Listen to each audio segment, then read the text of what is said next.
Hey everyone, Cara here from Perspective-Based Parenting, and we're on day 5 of our Stuck at Home with Our Kids, How Do We Make the Best of It and Make Something Good Come Out of It series. Today we are going to talk about transitions. Just a quick check-in, how are things going? Your mindset still intact?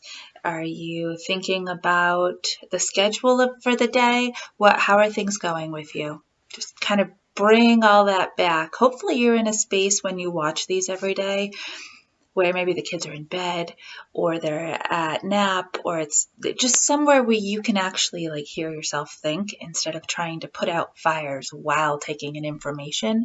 That rarely works well. Okay, so if that means you have to wait a little while, come back later. But I'm putting a lot of energy into this because I want you to get the most out of it. In order to do that, you have to be the most available. So that said, yesterday we talked about plans inside our schedule. If you missed it, go back. Otherwise, this is probably not going to make a whole lot of sense. A plan is different than the schedule, remember? A plan is a short-term 3-step directive within the larger schedule of your day. Now, within the plans or within your day, you're going to notice some of these transition pieces that become a little bit tricky. And that's where we're going to go today. First, I thought that you might like to hear some live action schedule making with a kiddo. I audio taped it, recorded it, and my goal is to be able to insert it here so that you guys can listen to it. I'm not going to use names. I'm not going to use faces unless anyone gives me express permission to do so. If you want to send me examples of what you're doing in your home and you'd love me to post it, I'd love to do that. But from my end, I just want to give you guys the information without getting real detailed and specific about who the people are that I'm able to do this with. Okay, so this little girl is 2.5. I'm blessed to be her nanny, and I get to spend lots and lots and lots of time with her. She's really good at this. You're going to hear that because we've done it over and over and over and over. This is all she knows, is this type of communicating style. I want you to notice a few things along the way. Notice the collaboration relationship as we're talking about what might happen during the day. Notice that she knows certain things that are just part of the plan. Notice that she has her own ideas. This is all good. Okay, it's really good to hear this type of stuff. Live time. All right, so my darling, yesterday we did a lot of things. We took a bath, had some playtime, ate some snacks, and ate some grapes. You helped me do dishes. I put that on. Yes, you put on your happy faces. We did music time, signing time, had lunch and nap, more snacks, right? Did some cooking in the kitchen, some reading of books. I have put that on. I put that. Yeah. So that one says plant the seeds. We didn't get to plant our seeds. Should we do that today? Yeah. Oh, I think so too. All right, so let's take them all off and decide what we want to do today. What do you think? Nap, right? Lunch and nap are not choices. They're just part of our day. And I. Just part of our day.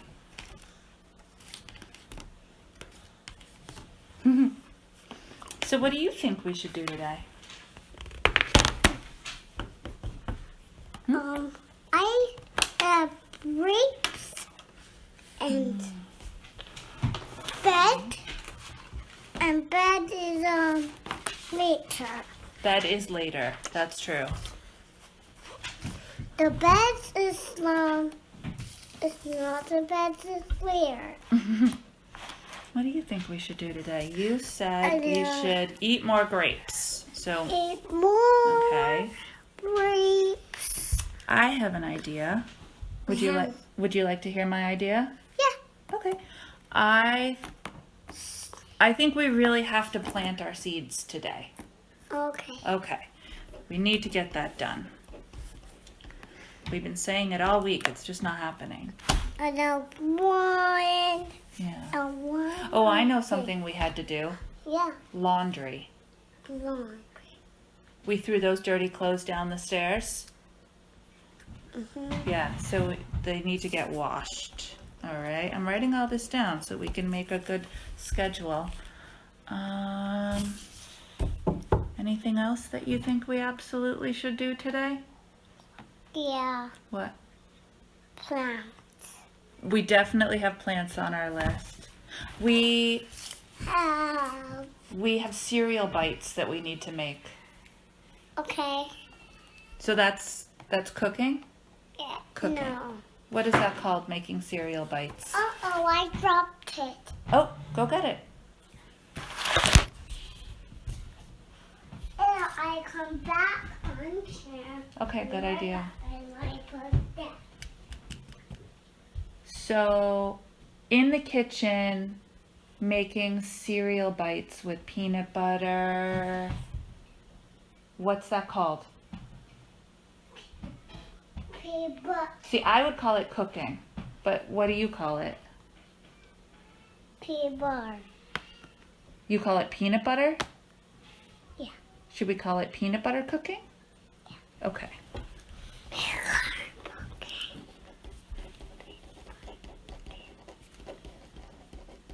Okay. I noticed this whole time we're talking, you're taking all the pieces off of our board and putting them back on in different ways. That's pretty great. This Nice is work. bedtime. It's bedtime. And I put that up on. It sure is fun to put happy faces next to things, isn't it? Cool, huh? Didn't that sound like such a pleasant and fun interaction? Setting up a really cool day? It's great. I love it. And so does she. Did you notice when I put up the picture how different yesterday looked versus this morning? Really, not a whole lot changed. We're still inside the same walls. We still have the same toys. We still have the same music options. We still have the same, everything is still what available to us, and nothing is new or different, except how we decided to build it. It's pretty cool. Okay, let's talk transitions. When you as an adult transition from something to something else, you go through a process, whether you know you do or not. Whether it's conscious or subconscious, you go through a process of what is the beginning of this activity that I'm doing, where is the middle of it, and where is the end of it, and now I'm moving on to something else. You'll notice it the rest of the day now, right? Maybe. So that is something that you've learned as you grew up and as you were asked to handle more responsibility and independence in your daily lives. Notice beginning, middle, end.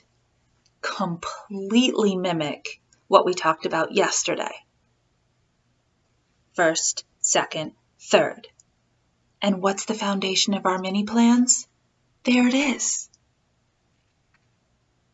So your children are still learning this concept, that something has a beginning, a middle, and an end, and then something starts anew, something different starts over. That something happens first, something happens second, something else happens, and then we've reached where we need to be. in making those mini plans for them, you are guiding their transitions that they're not capable of doing on their own quite yet. They get lost a little. They can't. They might start something effectively, but they're not able to finish it. What's a great example? Let's talk about cleanup time. Okay, let's talk about cleanup time. They start 1, 2, 3, 4 things go in the toy box, but there's 14 on the floor. So then what?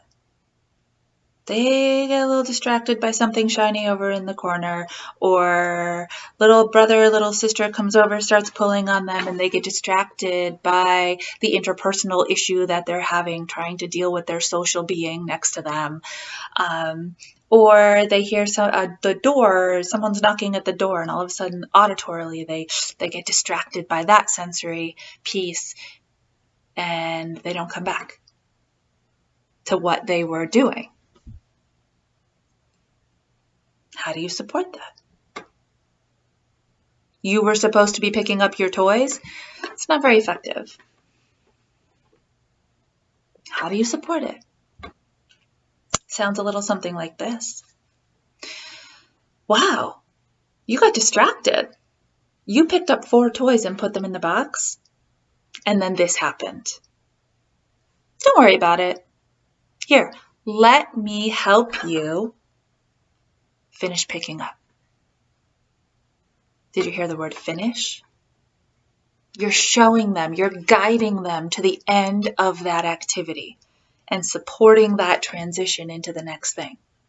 You could even say, after we finish picking these things up, it will be time to whatever your next thing is in your head. Maybe it's dinner, I don't know. When we're done picking these things up, we'll go sit at the dinner table. You're showing them where those lines are drawn, where the beginning, middle, and end of something are. They don't know that of their own accord quite yet. Okay. So that's one example of a supported transition. I have many. Now also think about this. As an adult, whether you're skilled at it or not, you know how to multitask. You are capable of it. So you might have 3 beginnings, 2 middles, and 5 ends happening at the same time in your brain. And therefore, your body. Right? You might be microwaving something at the same time that you're checking your email, at the same time that you're making sure that there's enough diapers in the drawer and adding it to the list for groceries or to the shopping list if there's not. You can do that. You're tiny little people? No. They attack something one thing at a time. The issue for them is that they often don't know where the transition out of one thing and into something else happens. Especially when they see us bebopping around, accomplishing 47 things at once, it can be a little confusing. So, some other ways that you can create transition supports for your kids. Okay, I have quite a few here. Number 1, forecasting. Okay. Forecasting means what's ahead of you. Right? We open up our phones and we look at the forecast for the weather for the day, what the expectation is for what's coming. When you forecast for your children, it sounds like this. We're eating lunch right now. When lunch is over, it's nap time. That's forecasting. After lunch, here's what's happening. You're drawing the boundary line verbally. You could even pull out your visual aid, right? After lunch, it's nap time. We're eating lunch right now. After lunch, it's nap time. What time is it? What comes after lunch? Engage them. They'll either tell you, or if they really don't want to talk about it because they're not a big fan of quiet time, they won't. You can say, oh, you know nap comes next, don't you? You don't love it, but you know it. Okay?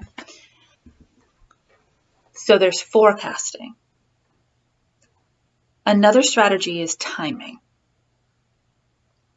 Some kids do plenty well with forecasting. That's all they need is to know what's coming. Other kids, the transition is still a huge challenge for them to get from the one place to the other. Not physically, but emotionally. And to be ready for it. So timing sounds like this. In 5 minutes, lunch will be over. When lunch is over, it's nap time. I'm setting the timer for 5 minutes. When the timer goes off, what comes next? They answer you, or you fill it in for them. Right. When the timer goes off, we're going up for a nap. And you set the timer. And then you have another layer of support. Some kids do really fine with forecasting. Some kids need a timer. After a lot of timer use, what I try to do to bridge kids up to that next level of independence is say to them, 5 minutes and lunch is over. In 5 minutes, it's nap time. Do you need me to set a timer? Or will you be able to go up the stairs by yourself? And then I give them the choice to see if they can do it independently. Okay, so we have forecasting. We have timing within the forecasting, so that additional layer of support. Your mini plans. You can pull your mini plan into a transition support. No problem. Okay, so it'd be like a mini plan, right? So you've tried forecasting, you've tried your timing, or maybe you tried those on different days and they just weren't all that effective for you. And you know that what your kid really latches onto is that 1, 2, 3 and done. I did my stuff, I'm ready to go now. So you could say there's 5 minutes left of always embed the more support that they need. There's 5 minutes left of lunch and then it's nap time. Over these next 5 minutes, you still have grapes to eat, cheese on your plate, and carrot sticks. Let's make a plan. What will you eat before nap time? Make the plan. 1 carrot stick, 2 grapes, and a piece of cheese. Great. There's so many ways to come at this. Your kiddo is going to, with their voice, with their body, with their behavior, with their emotions, they're going to tell you how much support they need or don't need. Visual check-ins is one of the simplest transition support strategies. And in fact, you might just want to start there, right? We did this. Now we're doing lunch. Nap is next. Might be all your child needs. Here's my favorite. I call this my back pocket transition strategy. I love it. Music. Did you know that the ability to process auditory information, speech that's coming at you, happens in one side of your brain, and music is created and processed on a different side? Did you know that? It's the ultimate redirection. If I say, it's time to go up the stairs. No, it's time to go up the stairs. No, it's time to go up the stairs. No, what's happening? Nothing. It's insanity. It's literally the definition of insanity. Doing the same thing over and over, in my case, saying the same thing over and over, and expecting a different result. I'm not going to get it. If the child is already starting to melt down, I've tried my forecasting, I've tried my timing, we tried a mini plan. All these things just have led me to the bottom of the stairs where there's a crying child yelling no at me. I will start singing. Up, up, up the stairs we go. To use the bathroom, get a nap diaper, read a book and sleep. That's my song. I made that up.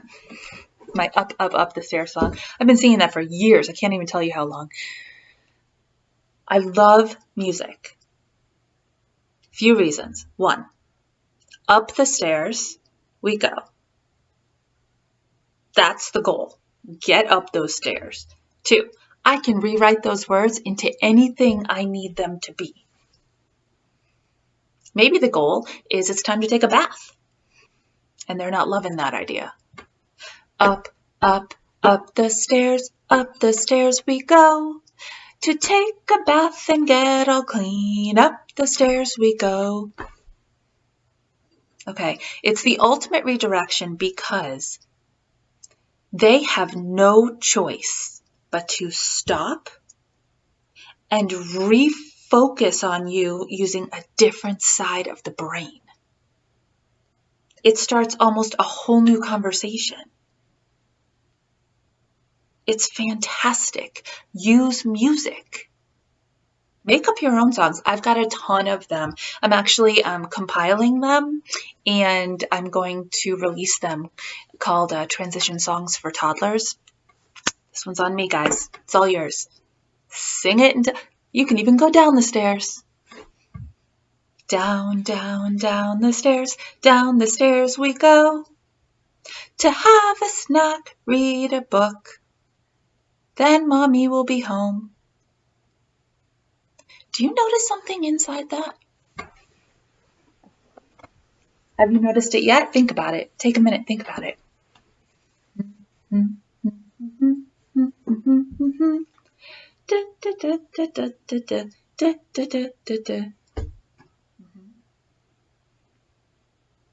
Beginning, middle, end.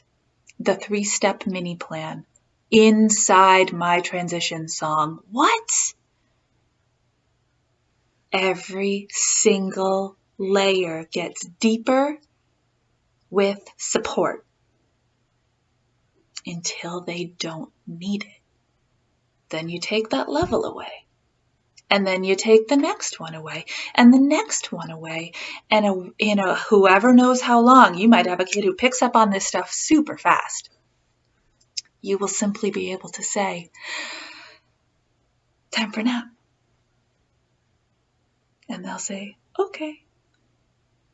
Good night. See you in a little while. It's pretty amazing stuff. They want to be heard. They want to be understood. They want to be communicated with, talked to, not at. And they totally respond. All right. Another awesome day, everybody. I'm really, really excited to be giving you these strategies, and I hope that you're implementing them, or at least trying. If you get stuck or one goes sideways on you and you're like, I just don't know what I was supposed to do next, you know what to do. Comment or email, and I will happily get back to you.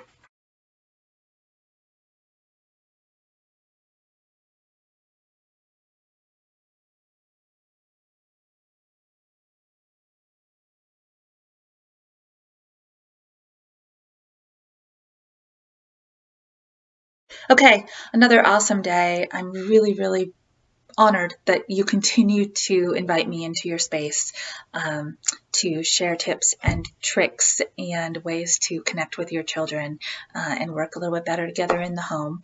And tomorrow we are working on the power of two positive choices.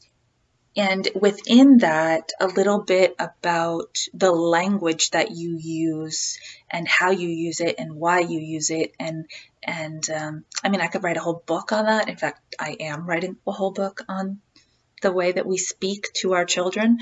But just a little twist tomorrow I'm going to give you, and it should make huge, huge impact strategy changes in your home. All right. Everybody have a wonderful evening. Enjoy the time you have with your family. Try to put the rest of those stressors to the side for just a few minutes tonight, and I will see you tomorrow. We've totally got this.